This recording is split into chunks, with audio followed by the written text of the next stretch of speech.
भाइयों हमें बोला गया था यहाँ पे जो है 3 लोग आएंगे शूट करने के लिए, यहाँ 300-400 लोग आ गए हैं। कुछ लोग जो है हल्दीराम का छोला भटूरा खाने के लिए यहाँ पे आ गए हैं।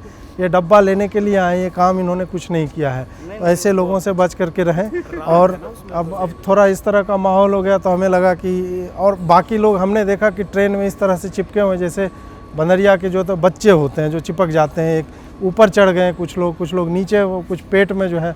हमने सोचा कि थोड़ी मौज मस्ती भी कर ली जाए, क्योंकि थोड़ा सा टेक्निकल होने वाला ही है, थोड़ी मौज मस्ती कर लेते हैं, उसके बाद सीरियस वाली चीज़ हम आपको दिखाएंगे। तो आइए सबसे पहले मौज करते हैं। और मेरा कैमरामैन टकराने वाला है, बच गया बहुत बढ़िया। दोस्तों ये देखिए, ये वंदे भारत का टॉयलेट है दोस्तों, जो बाद में ट्रेन पे मुझे लगता है सबसे पीछे में ये लोग लगाएंगे। और हमें सब कुछ साफ़ सुथरा इन लोगों ने दिखाया है।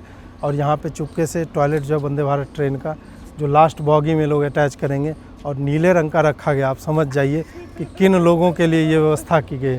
ये सरकार जो है वो मुझे लगता है विरोधी सरकार है, ये अच्छी बात नहीं। और उधर देखिए, हमें बोला वंदे भारत, और ये किस तरह का ट्रेन जो है वहाँ पे, और ट्रेन में बॉगी भी नहीं है।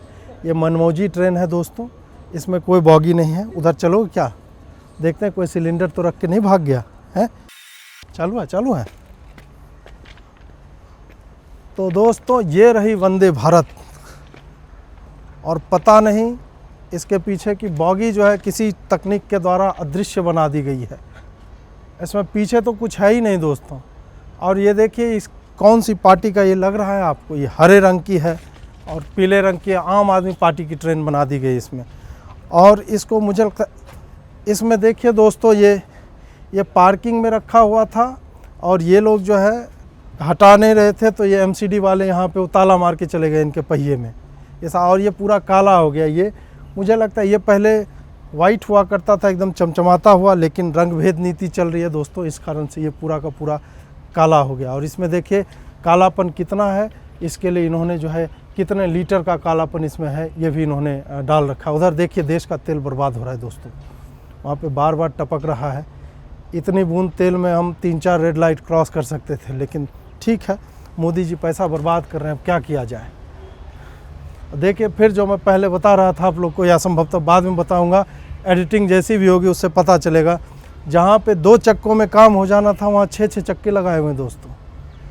ये किस तरह का ट्रेन है मुझे समझ में नहीं आ रहा। और आप बताइए, ये ट्रेन है या छत है कि इसमें सीढ़ी लगा दी है?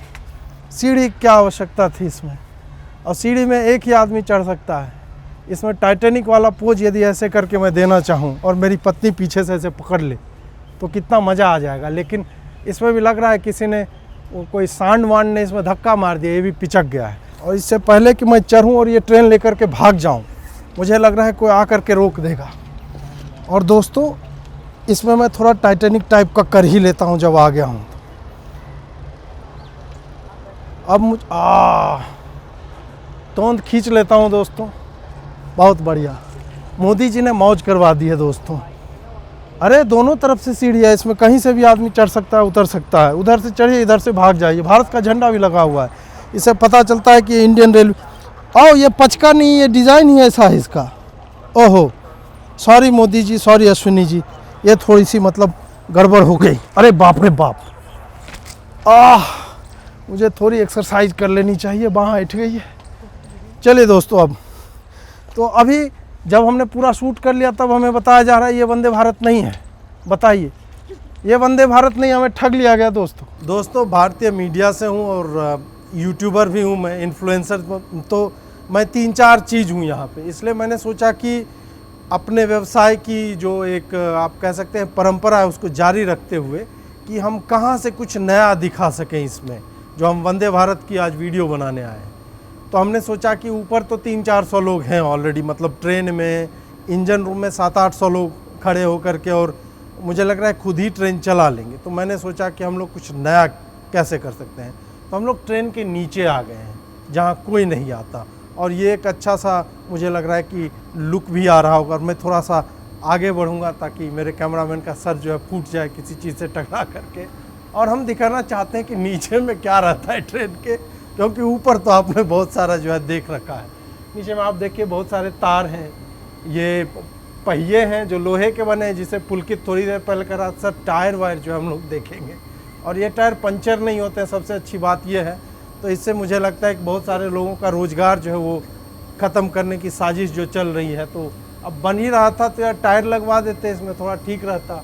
और बहुत सारा तार वार लगा है ऊपर ऊपर। अगर आप देखोगे यहाँ पे कैमरा थोड़ा सा, हाँ आप हाथ से ही मोड़ लीजिए अगर गिम्बल काम नहीं कर रहा है भाई साहब आपका, तो मैं थोड़ा सा मोड़ दूँ क्या? अच्छा ये नहीं मुड़ेगा, हाँ ये ऐसे देखो क्या हुआ। अच्छा मोटर ख़राब हो जाए, कोई बात नहीं, नई मोटर हम लोग जो है पानी खींचने वाली इसमें लगवा देंगे दोस्तों। और ये देखिए कि क्या बक्से हैं इसमें। यहाँ पे एक साइलेंसर भी आपको दिख रहा होगा, इससे शायद धुआं नहीं निकलता है। और यहाँ बहुत सारा ये देखिए मच्छर मारने के लिए वो स्प्रे वाली ट्यूब है इसमें लगी हुई। और ये तार लग रहे हैं जिससे मुझे लगता है अर्थिंग और तमाम तरह की वायरिंग है। तो सब कुछ कुल मिला के लग रहा है ढंग से कुछ जो है बनाया है सरकार ने। इधर देखिए सीएनजी के 2 सिलेंडर हैं। तो ये लोग कहते हैं कि ये ट्रेन जो है बिजली से चलती है, लेकिन मुझे लगता है ये सीएनजी हर बॉगी के नीचे 2-2 सिलेंडर लगे हुए दोस्तों। इससे खाना भी बनाया जा सकता है, मुझे ऐसा लगता है। आगे चलते हैं दोस्तों, अगले डिब्बे में भी क्या इसी तरह की चीज़ें होंगी। और ये लग रहा है 2 बॉगियों के जुड़ने का स्थल है। देखिए फिर से नए बड़े बड़े सिलेंडर हैं दोस्तों। इससे आप अपने साइकिल वाइकिल में पंप में हवा भी मार सकते हैं, ऐसा लगता है। तो ये अच्छा है, चलता फिरता, जैसे बैटरी बैंक होता है उसी तरह का इन्होंने जो है कि आदमी कोई भी अपना सिलेंडर लेकर के और भरवा सकता है, इस तरह की सुविधाएं हैं। तो वंदे भारत आप कह सकते हैं कि टेक्नोलॉजिकल मार्वल है एक तरह से। और ये तो बहुत बड़ा सिलेंडर है, ओहो। अच्छा ये साइलेंसर इसमें से 3-4 निकल रहे हैं इधर उधर से, ये बढ़िया है। या ये मुझे लग रहा है वो बाथरूम वाला टैंक है। ओहो ये गलत जगह पे हम लोग आ रहे हैं, कोई बात नहीं। इसको यदि 2 भाग में काट दिया जाए तो गांव में जो वो अनाज रखने के ड्रम होते हैं वो बनाए जा सकते थे, लेकिन नरेंद्र मोदी ने देखिए कितना बर्बाद कर दिया उन्होंने एल्युमिनियम को। ऐसे नहीं करना चाहिए था। दोबारा हम लोग जो है पहिए पे आ गए हैं। पहिए में बताइए कोई किसी तरह का शॉक एब्जॉर्बर इस तरह का कुछ भी मुझे नहीं दिख रहा है। लोहे के पहिए चलने में मुझे लगता है कि बहुत समस्या होगी लोगों को। आगे आइए दोस्तों, फिर से पहिए, इतने सारे पहियों की क्या ज़रूरत है? कार 4 पहियों से चलती है और यहाँ 4 पहिए इन्होंने 1 मीटर के अंदर जो 2 मीटर में लगा रखे हैं। तो मुझे लगता है कि ये जो भी लोग हैं ये पैसा कमाने का ये गलत ये एक तरह से तरीका है। ये 2 चक्के पे जैसे केजरीवाल जी टाइप यदि रहते तो मुझे लगता है कि जैसे उन्होंने कहा कि फ्लाईओवर है उसमें 2 पिलर लग रहा था, हमने 1 बना दिया, तो उसी तरह इसमें 4 चक्के मतलब एक ही जगह पे क्यों 2 चक्के लगा देते। इतने में मुझे लगता है कि काम हो जाना चाहिए था, लेकिन नहीं भाई, सरकारी पैसा है, हम लोग टैक्स देते हैं, जीएसटी देते हैं, पॉपकॉर्न खाते हैं उससे भी देते हैं। और फिर जो इस तरह के काम होते हैं कि जहाँ 2 चक्के चाहिए वहाँ पे 4 लगा दिए जाते हैं। बताइए ट्रेन में चढ़ने के लिए सीढ़ी बना रखी है, ट्रेन में सीढ़ी क्यों चढ़ेगा आदमी? ट्रेन में सीढ़ी की कोई ज़रूरत नहीं होती है, प्लेटफॉर्म में लेवल रहता है, अपना चढ़ जाएंगे। तो ये भी मुझे लगता है अतिरिक्त लोहा लगाया गया है ताकि पैसा मारा जा सके, अपने लोगों को ये कमाई करवाने की मुझे लगता है निंजा तकनीक है। फिर देखिए पहिए ही पहिए, गद्दे ही गद्दे, तकिए ही तकिए। फिर से हम लोग पहियों के नीचे आ गए, छुस की आवाज़ है, मुझे लग रहा है ये ट्रेन चलने न लगे, इसलिए अब हम लोग जो है यहाँ से जो है दूसरे सीएनजी को देखते हुए और चुपके से यहाँ से निकल लेंगे, इससे पहले कि अश्विनी वैष्णव के गुंडे जो है हमें मारने के लिए यहाँ पे आए। बाय बाय, टाटा है दोस्तों। सब्सक्राइब करें, लाइक करें, शेयर करें और पैसों की बरसात करते रहें ताकि हम लोग जो है इसी तरह नए नए व्लॉग आपके लिए बना के लाते रहें। जय श्री राम, राधे राधे, राधे राधे। बच गया बे तुम। और दोस्तों अब हम लोग जो है नीचे से ऊपर की तरफ आ चुके हैं और यहाँ देखिए इस ट्रेन के साथ चूँकि ये कश्मीर जाएगी इसलिए बहुत बड़ी जो है कोई व्यवस्था दी गई है। और यहाँ से हमने जब देखना और सोचना चालू किया तो ये देखिए ये आतंकवादियों को मारने के लिए बंदूक यहाँ लगी हुई है, जिसमें पूरी बेल्ट है जिससे से गोलियाँ ऐसे जाती हैं और ये ट्रिगर है जिसको आप ऐसे ऐसे चलाओगे, गोलियाँ धड़ाधड़ निकलेगी और आतंकवादी मारे जाएंगे। तो मुझे लग रहा है कि ये एक बढ़िया काम जो इस ट्रेन के साथ हुआ। और फिर भी इसमें मुझे पीछे से भी यदि आतंकवादी हैं तो पीछे से भी मारने के लिए दिया हुआ है। तो ये बढ़िया है कि 2 आदमी ट्रेन के साथ जो है इस पर बैठे रहेंगे, घिसटते हुए जाएंगे और दोनों तरफ ऐसे ऐसे चलाते रहेंगे और उससे जो गोलियां लगती रहेगी। ये नीले रंग की जो लाइट आप देख रहे हो इससे लेजर निकलती है जो उस पर निशाना बनाती है और इससे जो गोलियां मारी जाती है। तो ये मुझे और इससे आप इसको बंदूक को एडजस्ट भी कर सकते हैं दाहिने बाएँ। और उधर से लाल और हरे रंग की बत्तियाँ जलती हैं जिससे पता चलता है कि आतंकवादी मरा है या जीवित है। चलो और दोस्तों यहाँ पे देखिए कि इन्फ्लुएंसर्स को, यूट्यूबर्स को और मीडिया वालों को खरीदने के लिए यहाँ चुपके से यहाँ बहुत सारे हीरे बिखेर दिए हैं नरेंद्र मोदी जी ने, और अश्विनी वैष्णव जी लोगों को हीरे बांट रहे हैं। इससे पता चलता है ये पूरा का पूरा एक स्कैम है और हमें इससे बच करके रहना चाहिए। देखिए ये कैसे खरीदे जा रहे हैं इन्फ्लुएंसर्स। इसी कारण यहाँ पे मैं पीछे देखा तो बहुत सारे लोगों की भीड़ है। यहाँ पे आप देखिए सब बिके हुए लोग हैं जो चंद हीरे के टुकड़े के लिए यहाँ पे आए हुए हैं। इन्हें वंदे भारत से, जम्मू कश्मीर से, आतंकवाद से, किसी भी चीज़ से कोई भी मतलब नहीं है दोस्तों। अरे ये क्या, यहाँ तो ड्राइवर भी नहीं है दोस्तों।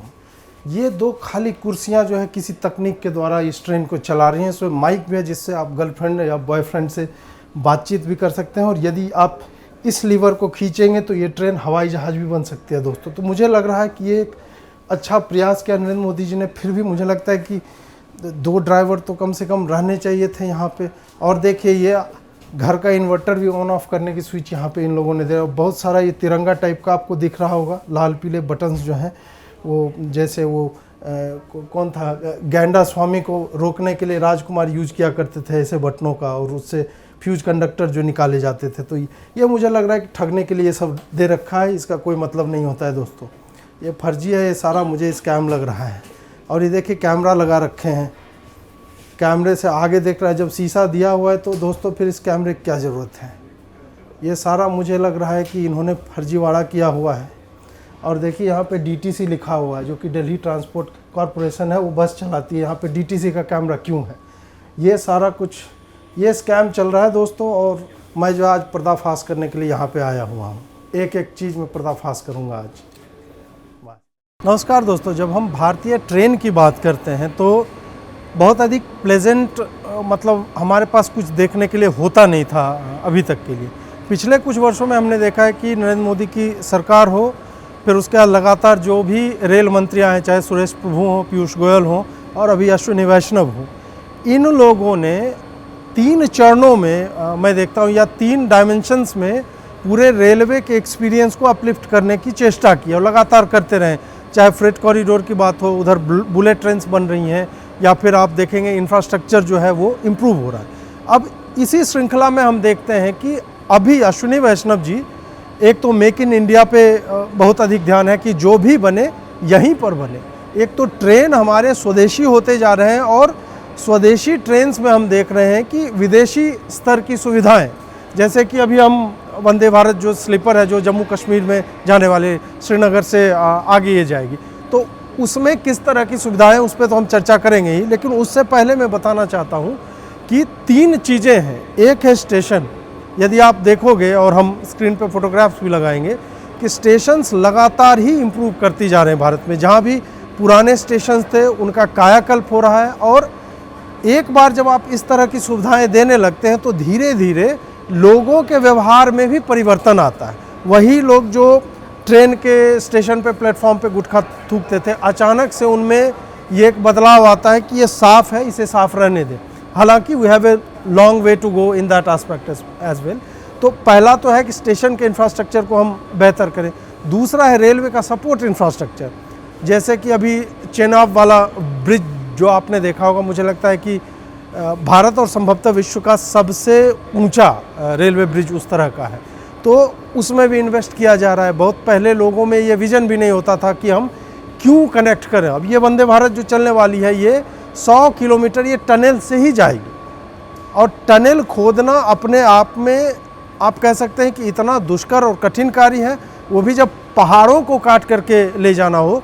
तो इन सब को भी लेकर के, कि दूसरा जो सपोर्ट इंफ्रास्ट्रक्चर होता है, चाहे पटरियों का नवीनीकरण हो या फिर जो छोटे छोटे पुल पुलिया होते हैं, वो अंग्रेज जो बना करके गए उसमें हमने कितना ऐड किया है, उसको कितना हमने री इम्प्रूव करने की चेष्टा की है, कितना रीडेवलप हमने उसको करने की चेष्टा की है, उस पर ध्यान रहा है। और फिर आती है ट्रेन और ट्रेन का इंजन।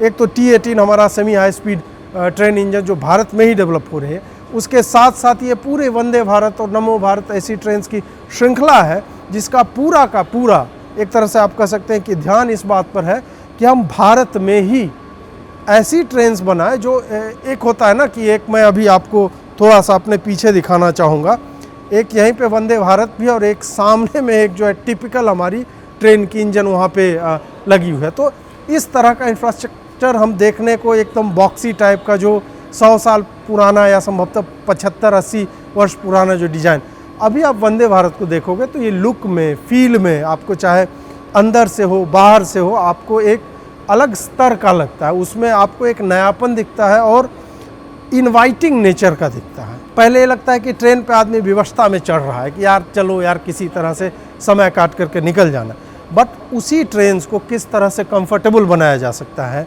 उसमें हम कैसी सीट्स डालें, उसमें कूलिंग या हीटिंग की, यदि मतलब अगर वो ठंडे प्रदेश से जा रहा है तो उसमें हीटिंग की व्यवस्था कैसी हो। A lot of good engineering has gone into it. और हमने तो नीचे का भी पूरा शूट किया है कि उसमें क्या क्या चीज़ें हैं। ब्रेकिंग सिस्टम्स जो है पूरी तरह से नए लगे हुए हैं।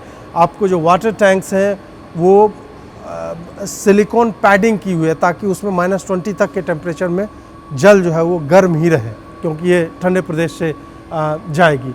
इसका चाहे आप शॉकर का सिस्टम देख लो, चाहे आप अदर टाइप ऑफ इलेक्ट्रॉनिक्स जो हैं इसमें, वो सारा 5-5 kVA का इसमें ट्रांसफार्मर हर बॉगी में लगा हुआ है उतना लोड लेने के लिए।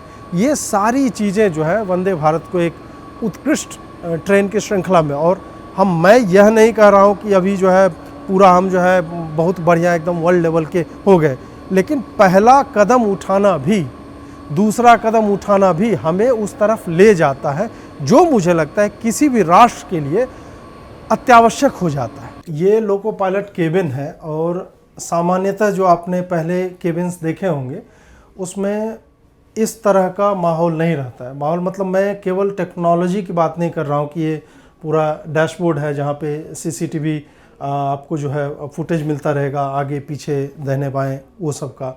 उसके बाद डिजिटल मीटर भी है और एनालॉग मीटर भी दिया गया है और तमाम तरह की इसमें प्रणालियाँ जो है वो लगाई गई हैं। इसकी ब्रेकिंग सिस्टम जो है इम्प्रूव हुए हैं, क्योंकि ये थोड़ा सा ऊपर की तरफ जो इंक्लाइन जो होता है वो डिग्री जो है तो ऊपर होती है, उसमें ब्रेकिंग सिस्टम, और जब स्नो पड़ेगा तो पटरियाँ जब गीली होती है तो उसको रोकने के लिए अलग तरह का सिस्टम्स इसमें लगाया गया, प्लस पब्लिक अनाउंसमेंट सिस्टम है। ये सारी चीज़ें हैं।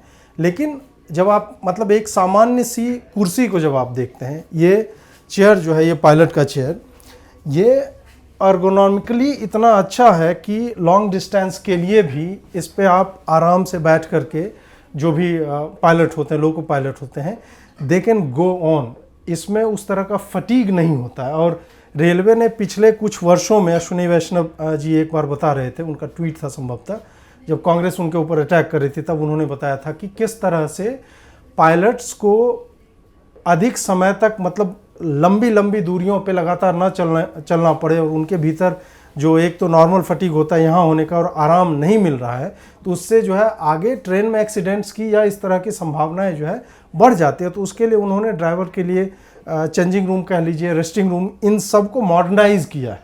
तो केवल ये सीटिंग सिस्टम केवल आपको यहाँ नहीं मिलेगा, बल्कि उनके लिए, ड्राइवर्स के लिए, लोको पायलट्स के लिए लाउंज और ये सारा कुछ जो है वो किया गया। तो ये तो एक तरह से है, इसकी टेक्निकलिटीज़ हम जो है वो बाद में जानेंगे और बहुत ज़्यादा मतलब हम और आप समझ के कर भी नहीं सकते हैं। ये तो ठीक है, कह देंगे कि ये तो आप डेमो के लिए बना के रखा है, बट नॉर्मली यदि आप वंदे भारत में झांकोगे भी तो आपको इसी तरह की सफाई और इसी तरह की आप टाइडीनेस जो है वो आपको देखने को मिलेगी। यहाँ पे 1-2 फीचर जो बताने योग्य हैं, जो आप 50 बार सुन चुके होंगे अभी तक, ये जितने भी ग्लास हैं ये थोड़े से उस तरह से आप कह सकते हैं टफन भी एक किए गए हैं कि इस पर पत्थर और तमाम तरह की छोटी मोटी चीज़ों का असर ना पड़े। पत्थर तो खैर वो चलेगा तो टूट ही जाना है, अगर जिस इंटेंसिटी मोमेंटम से आएगा वो बात अलग है, बट नॉर्मली जो है इस शीशे में इस तरह से प्रोसेसिंग की गई है, इस पर जैसे बर्फ़ जो है हाई टेम्परेचर में स्नो जो है इस पर चिपकेगा नहीं, और यदि ये चूँकि इंक्लाइंड है, ये थोड़ा सा तिरछा है, इस पर अगर गिरेगा भी तो उसको हॉट वाटर ट्रीटमेंट से, उसके बाद वाइपर से उसको नीचे कर दिया जाएगा। तो ये सारी सुविधाएं यहाँ पे थोड़ी सी विशेष हैं जो बाकी ट्रेन में नहीं होती। अब थोड़ा सा चलते हैं कोच की तरफ, और टॉयलेट और ये सब में किस तरह की सुविधाएं हैं वो भी हम लोग देख लेते हैं। ये वाला एरिया जो है, आपने यदि सामान्यतः देखा होगा जो शताब्दी ट्रेन होती है उसमें भी सीटिंग आपको इसी तरह की मिलेगी। हालांकि इसमें लेग स्पेस मुझे लग रहा है कि थोड़ा अधिक है, और ये जो सेंटर में टेबल रहता है उसमें आप एक अलग चीज़ मुझे यहाँ पे देखने को मिल रही है, ये जो है खाने के लिए ये एक्सटेंडेड टेबल है, ये नहीं कि आपको जो है आगे। तो मुझे लग रहा है कि एक जो बात होती है अच्छी इंजीनियरिंग की बात ये होती है कि वो न केवल एस्थेटिकली अच्छी होती है बल्कि उसका एक फंक्शन भी होता है कि वो किस बात के लिए इस तरह से बनाया गया, तो उस हिसाब से भी ये अच्छा है। प्लस जो नॉर्मल आजकल होना चाहिए, तो हर सीट के नीचे आप देख लो 110 वोल्ट का एसी और फिर टाइप सी का, मतलब ये अच्छी बात है कि टाइप ए की जगह टाइप ए तो है ही, टाइप सी का भी आपको यहाँ पे भी देखना मिलेगा, इधर सेंटर में यहाँ पे भी है। तो ये अच्छी बात है कि लोग जो अपने लैपटॉप को, आईपैड होते हैं या टैब्स होते हैं, इन सब को वो करने के लिए रहेगा। लगेज के लिए भी स्पेस मतलब ठीक है, ये तो लगभग उसी तरह का मॉडल है। और ये सारा ये ऑटोमेटिक डोर्स लगे हुए हैं, जो मुझे थोड़ा सा यदि ध्यान आता है तो हमने देखा हुआ ये विदेशों के ट्रेन में रहता है।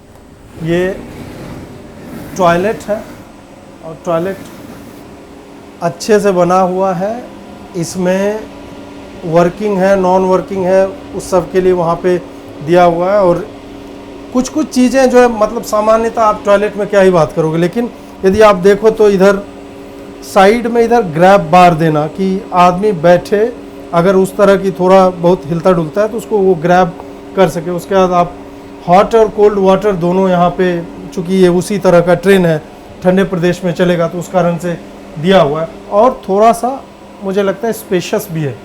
अब बात इस पे आती है कि जो लोग इसे प्रयोग में लाएंगे वो इसे किस तरह से यूज करेंगे, क्योंकि सरकार तो सामान्यतः इस तरह की फैसिलिटीज़ देती है, लेकिन हम जो यूजर्स होते हैं वो इसे बर्बाद करने में जो है बहुत ही आगे रहते हैं। ये हॉट केसेस हैं, इसमें गर्म करने के लिए मुझे लगता है कि सामान जो है रखे जा सकते हैं, संभवतः खाने के आइटम्स या इस तरह के हैं, क्योंकि अब जब ट्रेन पे आप चढ़ते हैं तो, और ये मैग्नेटिकली अटैच्ड है, ये एक अच्छी बात है, ये तो बढ़िया है। साथ ही किसी को चाहिए पानी तो यहाँ ठंडा गर्म सारा कुछ है। और ये लगेज और स्टोरेज के लिए भी यहाँ पे है कि लोग यहाँ पे रख सकते हैं। तो बेसिकली इसी तरह की चीज़ें हैं। मुझे लग रहा है थोड़ा सा ये खोल के, अच्छा ये खुलेगा नहीं, इस पर कुछ विशेष चीज़ है। ये डीप फ्रीजर कंपार्टमेंट है, बॉटल को ठंडा करने के लिए है, बॉटल कूलर और तमाम तरह की चीज़ें हैं। तो ये आप देखिए कि ये जनता की सुविधाओं को ध्यान में रखते हुए बहुत सारी फैसिलिटीज़ जो यहाँ पे दी गई हैं। अंततः मैं वही कहना चाहूँगा कि it all comes down to the individuals who are going to use it. अगर वो रिस्पॉन्सिबली यूज़ करेंगे तो गवर्नमेंट के लिए मतलब एक इंसेंटिव मिलता है कि लोग उसे ढंग से यूज़ कर रहे हैं, हमने जिस कारण से बनाया है। तो दोस्तों ये थी वंदे भारत जो जम्मू कश्मीर में चलने जा रही है। अब थोड़ा सा जब हम समापन की तरफ आए हैं तो मैं यह भी बताना चाहता हूँ कि भारत में बहुत सारे लोग इस तरह के प्रश्न उठाते हैं कि क्या आवश्यकता है, तुम तो ट्रेन जो है टाइम से चला नहीं पा रहे हो, ट्रेन में तुम्हारे बाथरूम से मग चुरा करके लोग लेके भाग जाते हैं। तो ठीक है, ये सारे प्रश्न उचित हैं, लेकिन भारत की विशालता में ये सारे प्रश्न जो है बौने हो जाते हैं। और दूसरी बात यह भी है कि जब हम एक तरफ हम बुलेट ट्रेन्स की जब हम बात कर रहे हैं तो वहाँ तक पहुँचने के लिए आपको कम से कम स्टार्ट कहीं से करना पड़ेगा। पैरेलली बुलेट ट्रेन के लिए इंफ्रास्ट्रक्चर बन रहा है और हम अभी बुलेट ट्रेन संभवतः बाहर से ही हम उसके इंजन जो है हम इंपोर्ट करेंगे। लेकिन जब तक हम नॉर्मल ट्रेन से, जो संभवतः स्विट्ज़रलैंड हमें प्रोवाइड कर रहा था उसके इंजन, या यूरोप से आ रहे थे इंजन, उससे हम जब तक एक जंप नहीं लेंगे कि हम भारत में मेक इन इंडिया के माध्यम से हम यहाँ पे अपनी ट्रेन्स नहीं बनाएंगे, तब तक जो है हम अंततः बुलेट ट्रेन तक पहुँच नहीं पाएंगे। अगर यही बात जो पहले की सरकारों ने यदि सोचा होता तो हो सकता है कि हम ये ट्रेन मैन्युफैक्चरिंग आज हम ये नहीं देख रहे होते कि यार 150 की स्पीड से चल रही है, जहाँ चीन जो है 450 की स्पीड से जो बुलेट ट्रेन लेकर के आ रहा है, या मैगलेव टेक्नोलॉजी, अभी एक लेटेस्ट आयरनलेव टेक्नोलॉजी कोई आई है जो एग्जिस्टिंग जो पटरियाँ होती हैं उसी पे इलेक्ट्रोमैग्नेट्स के सहारे जो है फ्रिक्शन कम करके वो भी बहुत हाई स्पीड जो है वो ट्रेन चलती है। इटली की एक कंपनी है वो बना रही है। तो जब हम एस्पायर कर रहे हैं कि हम बुलेट ट्रेन्स तक जाएंगे तो उसके लिए आपको इस प्रक्रिया से होकर के गुजरना होगा। और जब आप धीरे धीरे जो पुराने, वो आप कह सकते हैं कि ऑलमोस्ट जंक हो रहा इंफ्रास्ट्रक्चर जो है, उसको जब तक हम अपग्रेड नहीं करेंगे तब तक भारत जो है, और भारत के लोग भी, उनके भी बिहेवियर में कोई अपग्रेडेशन नहीं आएगा। अभी तक जब आप घटिया सुविधाएं देते रहें तब तक आपको लोग कोसते ही रहेंगे। फिर एक प्रश्न और भी आता है, जब हम बुलेट ट्रेन की बात करते हैं उसमें प्रश्न ये आता है कि क्या आवश्यकता है, कौन चढ़ेगा। भारत इतना बड़ा और विशाल है कि उसमें परसेंटेज यदि उस ट्रेन को यूज करने वाले का 1% भी रहेगा तो भी 1 करोड़ से ज़्यादा लोग हो जाते हैं। उस हिसाब से हमें देखना चाहिए कि ठीक है, हम अभी लो इनकम ग्रुप कंट्री में आते हैं, हम मिडिल इनकम ग्रुप कंट्री के लिए एस्पायर कर रहे हैं, तो उसके लिए बाकी तरह के इंफ्रास्ट्रक्चर बन रहे हैं। लेकिन रेलवे जो भारत की जीवन रेखा है एक तरह से, वहाँ पे यदि हम हर तरह के, हर टियर की सुविधाएं देंगे कि सामान्य व्यक्ति जो चल रहा है उसके लिए हमने जनरल जो नॉर्मल इंटरसिटी एक्सप्रेस है, शताब्दी हैं, वंदे भारत है, नमो भारत है, इस तरह की चीज़ें दे रहे हैं हम। थोड़े अच्छे जो सिटीज़ हैं जहाँ पे लोग अच्छा स्पेंड कर सकते हैं, अच्छा पैसा खर्च कर सकते हैं, वहाँ पे हम उन्हें थोड़ी अपग्रेडेड सुविधाएं दें। तो उसमें वो आदमी खर्च करना चाहता है और खर्च करने से वो हिचकता नहीं, या वो गाली नहीं देता कि सरकार तो यार सुविधाएं दे नहीं रही है और पैसे जो बहुत लिए जा रही हैं। तो ये एटीट्यूड चेंज जो है ना, इसी तरह की ट्रेन से आती है कि जब आप उन्हें वर्ल्ड लेवल की वैश्विक सुविधाएं जो है आप उनको देते हैं तो उनके बिहेवियर में भी अपग्रेडेशन होता है, और तभी आप धीरे धीरे आप जो बुलेट ट्रेन के लिए एस्पायर कर रहे हैं, या फिर जो एयरपोर्ट्स का जाल बिछ रहा है, इस तरह के सारे इंफ्रास्ट्रक्चर को यूज करने वाले लोग भी अपने विजन को भी, अपनी दूरदर्शिता में भी बदलाव लाएंगे, उनकी सोच में परिवर्तन होगा। इस कारण से इस तरह की ट्रेन्स जो है, मुझे लगता है कि भारतीय समाज के लिए अत्यावश्यक हो जाता है। जुड़ने के लिए बहुत बहुत आभार। नमस्कार।